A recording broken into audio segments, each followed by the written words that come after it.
Facebook is finding new ways to take your money. I'm Bridget Carey, and this is your CNET Update.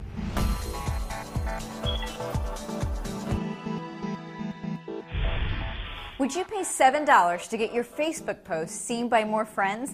It's a feature that some users in the U.S. can now try out. Facebook first began testing this concept back in May, and it's already in 20 other countries, but this is the first time that some in the U.S. get a chance to pay to show off their big news or perhaps get more attention to an item they're trying to sell. Facebook hasn't shared an official price for promoting a post. It's still in test mode. But when we tried it, it cost $7.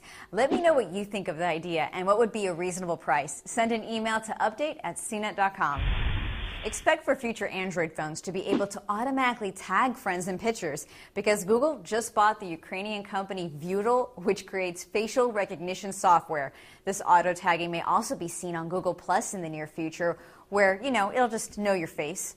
You may also see this on Facebook because it also bought this technology earlier this year.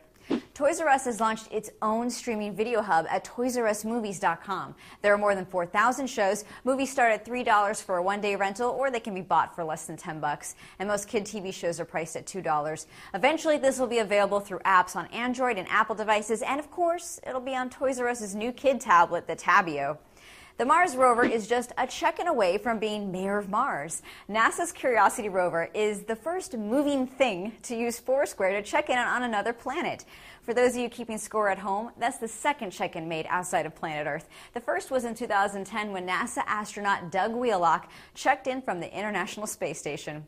Remember back in April when Microsoft and Barnes & Noble made a new partnership? Well, the two companies announced that this newly formed subsidiary will be called Nook Media. It will focus on digital reading and will soon release a Nook app for Windows 8.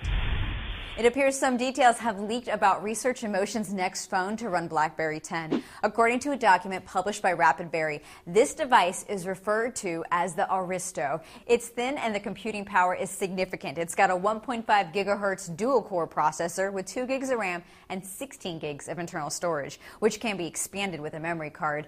And like other top smartphones, it has 2 cameras. The front one can shoot HD video and the back camera is 8 megapixels.